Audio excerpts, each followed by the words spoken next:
Hello friends, welcome to the greats high. I hope you all are doing well. So इस video में हम देखेंगे Indian economic development का chapter first, that is Indian economy on the eve of independence. Independence से पहले जो British हैं वो हमारी इकोनॉमी को कैसा छोड़ के गए थे, हमारी इकोनॉमी उस टाइम पे कैसी थी, इंडिया की इकोनॉमी किस टाइम पर, इंडिपेंडेंस पर। ईव का मतलब होता है ऑन द ईव, मतलब इंडिपेंडेंस से पहले हमारी जो इकोनॉमी थी ओवरऑल कैसी थी। सो विदाउट टाइम वेस्टिंग हम इसको 3 पार्ट्स में देखेंगे। ये फर्स्ट पार्ट है। फर्स्ट पार्ट में हम पहले फीचर्स ऑफ इंडियन इकोनॉमी देखते हैं। इसमें बेसिकली हमारे पास 7 फीचर्स हैं। एक एक फीचर्स मैं आपको समझाऊंगी, बिल्कुल ध्यान से सुनना। सारे फीचर्स बहुत इंपॉर्टेंट हैं। बोर्ड्स में डायरेक्ट क्वेश्चन भी कई बार आ जाता है, पैराग्राफ में भी आ जाता है, पैसेज में भी पूछा जा सकता है इंडियन इकोनॉमी के फीचर्स, कि इंडियन इकोनॉमी इंडिपेंडेंस से पहले कैसी थी, उसके क्या फीचर्स थे। तो सबसे पहला फीचर आता है stagnant economy. Stagnant economy is the one which shows little और no growth income, no growth in income. हमारी जो इकोनॉमी है उसकी इनकम जो थी वो बहुत ज़्यादा कम और लो थी। कम और ये मानिए कि ना के बराबर ही थी, कोई ग्रोथ नहीं थी उसमें। सो उसको बोलता है स्टैग्नेंट इकोनॉमी। जो इकोनॉमी बहुत ही कम और ना के बराबर अपनी इनकम में ग्रोथ शो कर रहा हो, वो इकोनॉमी स्टैग्नेंट इकोनॉमी होती है। हमारी जो इकोनॉमी थी इंडिपेंडेंस के टाइम पे वो ऐसी ही थी। ब्रिटिश ने हमारी जो इकोनॉमी, हमारे इंडिया को ऐसा बना के छोड़ दिया था कि उसमें कोई ग्रोथ ही नहीं हो पा रही थी। पता कैसे चलता है कि स्टेगनेंट इकोनॉमी है या किसी कंट्री की इकोनॉमी कैसी है? सो इसके कई सारी चीज़ें होती हैं, जैसे पर कैपिटा इनकम निकालते हैं, नेशनल इनकम निकालते हैं देश की। लेकिन ब्रिटिश ने कभी ट्राई नहीं करा कि वो इंडिया की नेशनल इनकम या पर कैपिटा इनकम निकाले। यहाँ पे इसलिए मैंने कुछ नाम लिखे हैं। इन लोगों ने सबसे पहले हमारी इंडिया की जो per capita income, national income है, उसको मेज़र करा था। ये कुछ यहाँ पे इंपॉर्टेंट नेम्स है, जैसे Dadabhai Naoroji, William Digby, VK RV Rao और आरसी देसाई। आपको ये नाम याद रखना है, और भी हैं लेकिन ये मेजर हैं। इन्होंने सबसे पहले हमारी इकोनॉमी में national income, per capita income calculate करी थी। लेकिन वो हो नहीं पाई थी पूरे बिल्कुल प्रॉपर, बिल्कुल एक्यूरेट कैलकुलेट नहीं हो पाई थी, क्योंकि इतना जो हमारे पास डेटा अवेलेबल नहीं था। नेक्स्ट पॉइंट आता है हमारा बैकवर्ड इकोनॉमी। जो हमारी इकोनॉमी थी on the eve of independence backward थी। बैकवर्ड इकोनॉमी वो होती है जिसका पर कैपिटा इनकम बहुत ज़्यादा लो होती है। स्टैग्नेंट में जो इनकम होती है वो कुछ भी ग्रोथ शो नहीं करती, और या अगर शो करेगी ग्रोथ तो बहुत ही छोटी होगी। यहाँ पे इसमें पर कैपिटा इनकम मतलब इनकम ही बहुत ज़्यादा लो होगी। अब यहाँ पे एक लाइन है, इन 1947 एंड 48, मतलब इंडिपेंडेंस के टाइम पे एक मेजर करने के बाद पता चला था कि जस्ट 230 हमारी पर कैपिटा इनकम थी इंडिया की। 230, बस 230। आप मान सकते हैं 230 कितना कम होता है, अब के टाइम पे तो बहुत ज़्यादा है। इतनी इनकम थी तो हमारी जो इकोनॉमी थी वो बहुत ज़्यादा बैकवर्ड थी।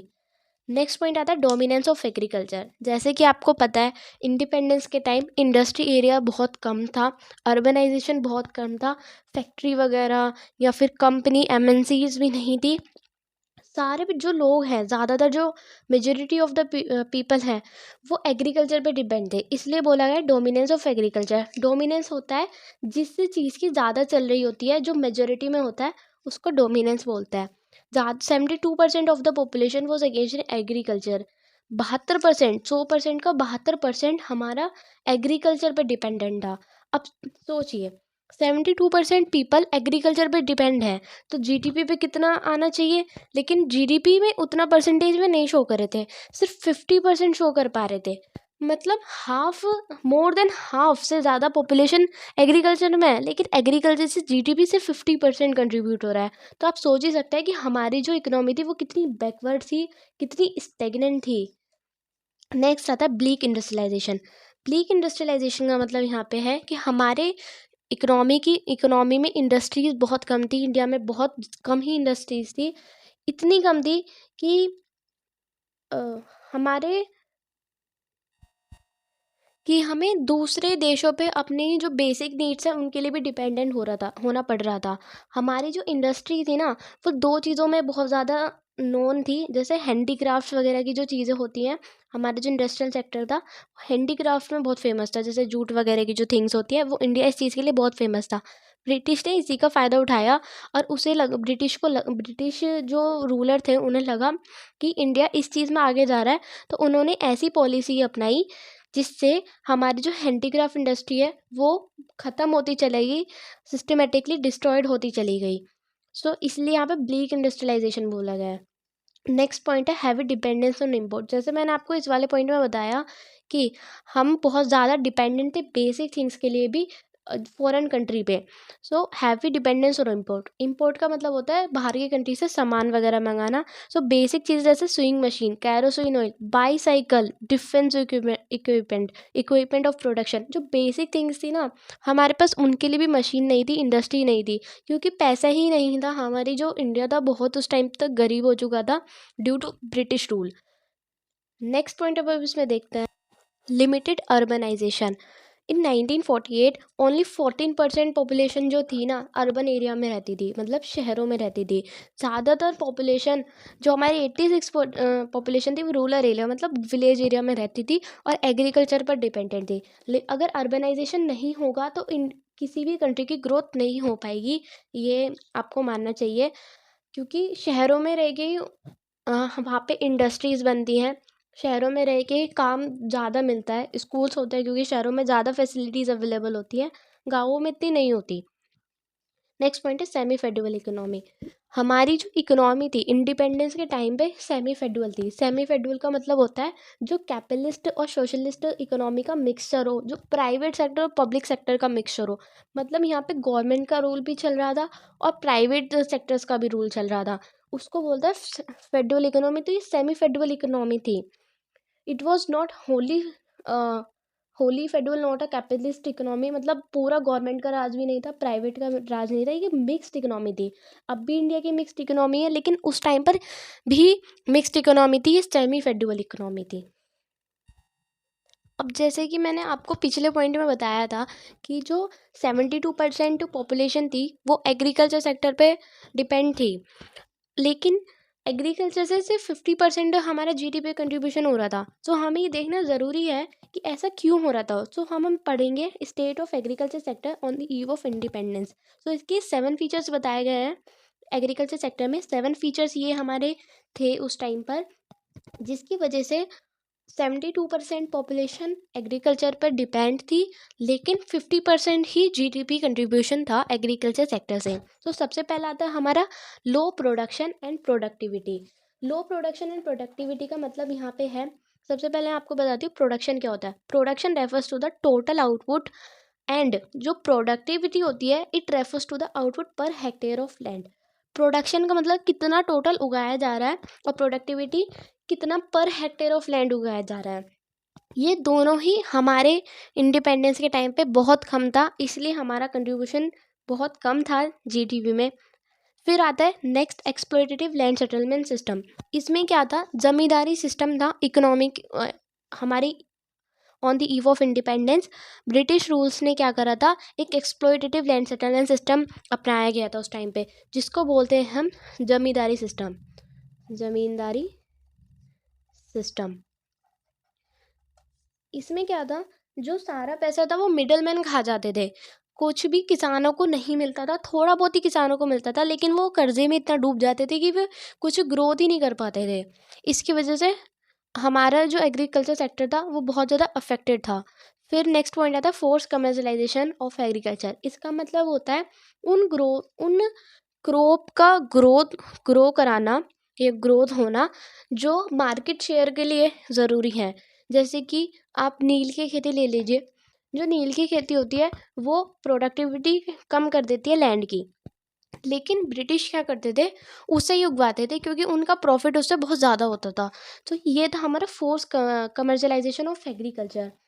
इस कमर्शलाइजेशन ऑफ एग्रीकल्चर का मतलब होता है shift from subsistence cultivation to the cash crop. Cash crop का होगा ना मार्केट के लिए, वो क्रॉप जो ज़्यादा कैश दे रही है।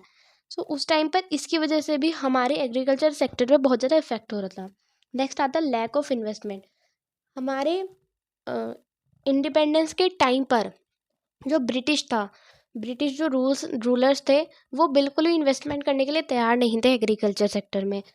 किसानों के पास इतना पैसा नहीं था कि वे खुद से एग्रीकल्चर सेक्टर में थोड़ा इम्प्रूवमेंट ला सकें, क्योंकि वे पहले ही ज़मींदारी सिस्टम की वजह से मारे गए थे, इसलिए उनके पास इतना पैसा नहीं था। So lack of investment in agriculture infrastructure यहाँ पे, जैसे कि उनके पास ट्रैक्टर की कमी थी, उनके पास फर्टिलाइज़र खरीदने के पैसे नहीं थे, मैन्योर्स भी नहीं थे उनके पास अच्छे, इस तरीके से। नेक्स्ट आता है gulf between owner and tillers of the soil.